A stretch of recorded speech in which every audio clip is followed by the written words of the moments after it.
Good afternoon, card community. It's RJ, and it is time for the Sunday Trivia Recap. Hooray! Loud cheers, applause, mass hysteria, rioting in the streets, people shooting guns, fireworks going off, and yet still there's time for some fantastic trivia questions and prizes.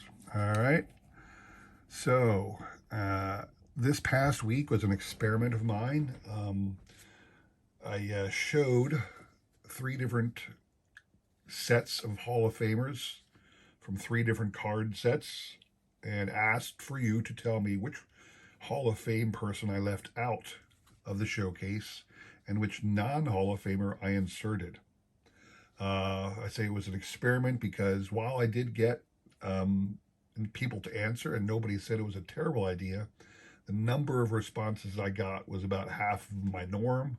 So I'm going to go back to a standard trivia question. It's going to be a lot easier than taking the time to look through the checklist of the Hall of Famers in a certain card set. So I enjoyed doing it. I thought it was fun, and certainly the people who were not kind enough to throw out responses thought it was okay because it's almost the same five. On the first day on Monday, we had six. After that, it was the same five. One person dropped off for Monday, and it would remain the same people every day after that. So I guess those were the individuals who had time to do it. Anyway, on Monday, I showed off all the Hall of Famers from the 1978 Topps set. But again, I left one out and included another one. So the Hall of Famer that I left out, I'm knocking things already. The Hall of Famer I knocked out was the Reggie Jackson card. One of the most iconic Reggie cards because of just the pose. I mean, if you're a fan of baseball cards and you like Reggie, you're very familiar with this card because it's just got that classic Reggie Jackson follow through. To be quite honest, I don't know if he hit the home run or missed it, but I just love the swing. I just love the follow through. The non-Hall of Famer I included as a Hall of Famer was catcher Thurman Munson. A lot of people think he should be in the Hall of Fame. I wonder if he qualifies, though. One of the qualifications for the Hall of Fame, I believe it's still a qualification, is he had to have played 10 years. Munson actually did play exactly 10 years, but his first year was kind of a half year. And, while his career was cut short by death and all that, I don't believe he had accumulated enough glory to be considered a Hall of Famer. Certainly, he was part of the two. He was part of one of the World Series championships with the Yankees. He died in '78 prior to the '78 World Series. He was certainly a captain of the Yankees for many years. But again, I don't believe his career warrants Hall of Fame consideration. Please feel free to chastise me in the comments below. Anyway, so the prize for getting that correct, I had opened a box of something. I don't even remember what I opened because it was such a disappointment. I think it was Topps Archives. And there was nothing really great. So I just gave away some of the cards that I got in it. Kyle Tucker, Mike Trout base, and then the foil Topps big reprints, Fisk, Seth Beer rookie, and Frank Thomas. So those 5 cards are the prize because I got nothing good out of the box I got. Nothing really good. The individuals on the screen were kind enough to take the time to figure out which Hall of Famers were right and wrong. So they're up for grabs. We will shuffle once and spin. Good luck to everybody. I want to wish everybody out there a happy Easter, Passover, or whatever your holiday tradition might be at this time of year. I know that the kids are all thrilled because they got an extra long day of school. I only got one kid left. I technically got 2 kids left in the public school system, but they are thrilled about the long weekend. Wish I could say I was thrilled about the long weekend, but we got to work for a living here, and I am not partaking in any long weekend. So back to work again on Monday. But I hope you guys are all having the ability to spend time with family and friends with a good cooked meal, whether it's ham or lamb or turkey or whatever you do. Just enjoy the day, okay? And if you get a chance, spend some time watching baseball and going through your cards. Phillies are home, and they're happy to be home. They've won 2 in a row over the Reds. So, we're having a good time being home. Philadelphia, when it's winning, is a great place to play. The first 2 games, their first on the homestand, were sold out. It's likely that, today being Easter Sunday, Tim Howe's going to score his third. 1, 2, 3, right? Yep. All right. Tim Howe, congrats to you, sir. You will be receiving these 5 cards from this year's Archives set. Congrats to you again. Actually, last year's Archive set, I need to be correct because this year's hasn't even come out yet. So Tim Howe gets those cards. Congrats, Tim. Moving on to Wednesday. Wednesday, let me count one, make it official there. Moving on to Wednesday. If you notice, Tim Howe did not throw in a question for Wednesday, so we'll leave it be. Wednesday, I asked the same question, but this was of the 1982 Donruss set. Name for me the Hall of Famer that I left out and the non-Hall of Famer that I threw in his stead. So, a question, the Hall of Famer I left out. My belief was that the answer was Nolan Ryan, and I did not include the Nolan Ryan card. A couple people, though, picked up on another person I had missed in going through the Hall of Famers. I flat out missed Joe Morgan. Joe Morgan on the Giants at that time was certainly a Hall of Famer today, and he was not included in the cards that I showed. I accidentally left him out as well, so those 2 would have been acceptable answers. The non-Hall of Famer I threw in was that I suggested that Billy Martin was a Hall of Fame manager. He was not. Whether he should be or not is up for everybody's debate. He was if you want to say he was a good manager, how are you dictating that? How are you establishing that? I don't recall him, taking a poor club and bringing it over the threshold. He brought the Yankees back to their greatness in the 70s. But then he had all those awful years on and off with Steinbrenner. When he was with the other teams early in his career, he did not have success. He was successful with the A's in the mid 80s for or mid to early to mid 80s, briefly, but not for a long period of time. And always a fireball contentious manager. So whether or not you consider him as a Hall of Fame manager, I'll let you guys throw that out as you see fit. All right, so the prize for that one, I think this is a really cool thing, a 1991 Donruss The Rookies set. I will open this up and you can see inside the cards have never been touched. You have the sealed pack of cards plus the puzzle card. So I actually have a second set. This is a spare. So this will be going out to the winner of that trivia question. Dropping things. Sorry, I'm picking up something I dropped over here. And as we always do, again, we shuffle once and spin. Good luck to everybody on this one, all right? Spin. So yeah, it's the Phillies are doing good again. I worry about the Phillies this year. I think that their pitching is suspect. Now the pitchers have done well in recent days. Obviously because they're winning now, and the pitching is a good reason why they're winning. But they just don't. The starters, I question. Aaron Nola is always a coin flip. Every time Aaron Nola pitches, I wait until about the 4th or 5th inning to see how many home runs he's going to give up before they pull him, and see whether or not the Phillies, got enough runs early on to hold on to the victory, or if they can come back and reclaim the lead after Aaron Nola blew it. That always seems to be his MO when he's a starting pitcher. Zach Wheeler, you hope he maintains the form he showed recently.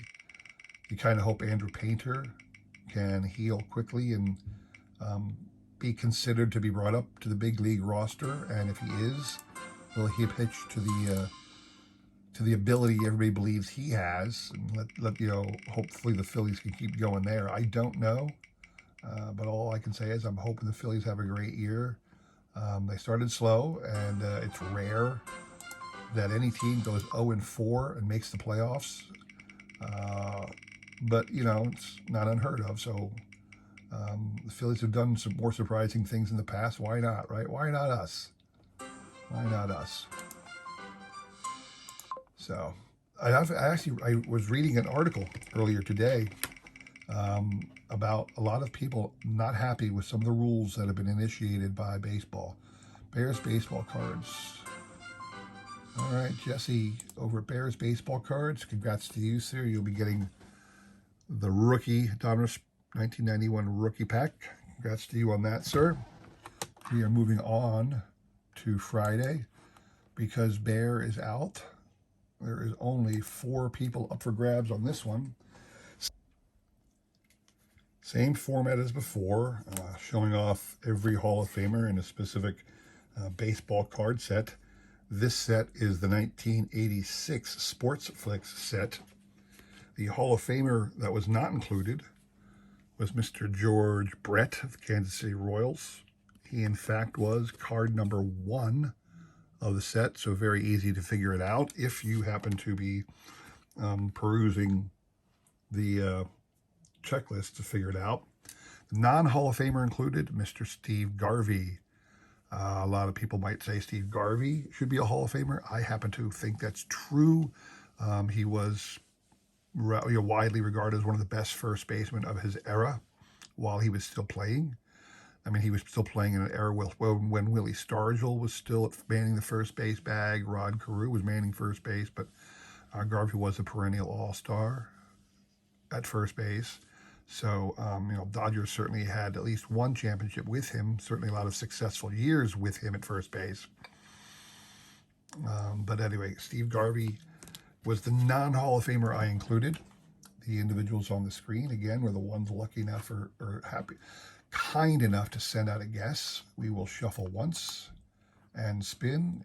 Got to get 3 times. Good luck to everybody.